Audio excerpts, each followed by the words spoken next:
Hello সবাইকে, আজকে আমরা ক্লাস 9 এর লেসন 10 এর দ্য প্রাইস অফ ব্যানানাস মাল্করাজ আনন্দের লেখা এটা থেকে দেখো এক্সারসাইজ করব। 82 পেজ বের করতে পারো। তো ফার্স্টেই আমরা এক্সারসাইজ 8 করব, যেটা একটা স্টোরি রাইটিং আছে। Write a story in about 100 words using the given hints.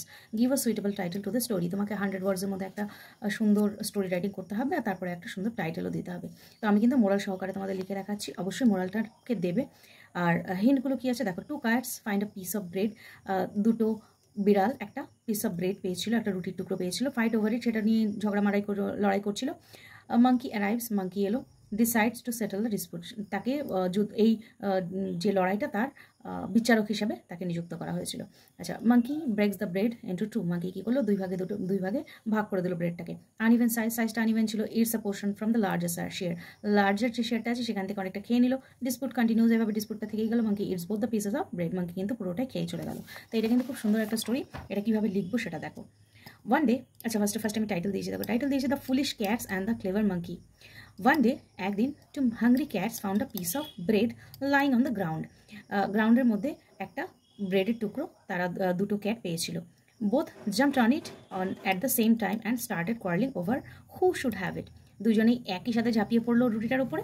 এবার দুজনে ঝগড়া লেগে গেল যে কে সেটাকে খাবে। আফটার ওয়াইল, কিছুক্ষণ পরে, clever monkey came by and asked what the matter was.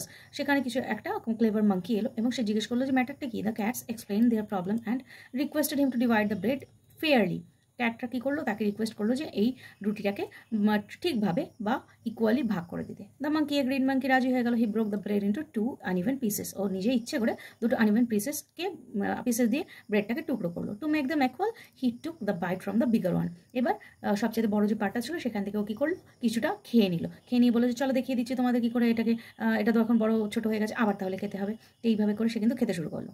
Two make them equal, he took bite from the larger bigger one, but then the other piece look larger. এবার যখন সে বড় টুকরোটা থেকে গেল, তখন বাকি যে আরেকটা টুকরো ছিল সেটাকে বড় দেখাচ্ছিল। So he bit into that too. এবার সেটাতেও তাহলে ভাগ বসালো। হি কেপ ডুইং দিস, এটা সে করতেই থাকলো যতক্ষণ পর্যন্ত ও, আর এটা প্রিটেন্ড করছিল, pretending to make the pieces equal until there was nothing left. এটা প্রিটেন্ড করছিল যে সে দুটোকে ইকুয়াল করার চেষ্টা করছে, যেটা কিনা সে করছে না। তার কিন্তু ওটা মনোবৃত্তি ছিল যে ও পুরোটা খেয়ে নেবে। Then the monkey laughed and walked away. যখন সব শেষ হয়ে গেল, সেগুলো হাসলো আর বেরিয়ে চলে গেল। The cats are left with nothing but regret. ক্যাটসগুলো কী নিয়ে থাকলো, লাস্টে রিগ্রেট নিয়ে পড়ে থাকলো, আর কিছুই তাদের ভাগ্যে জুটলো না। তো মোরাল হলো, when fools fight the clever profits. সবসময় এটাই হয়ে আসছে যে যখন বোকারা যুদ্ধ করে, তখন একটা না একটা চালাক কেউ সেই দানটা মেরে যায়। ঠিক আছে।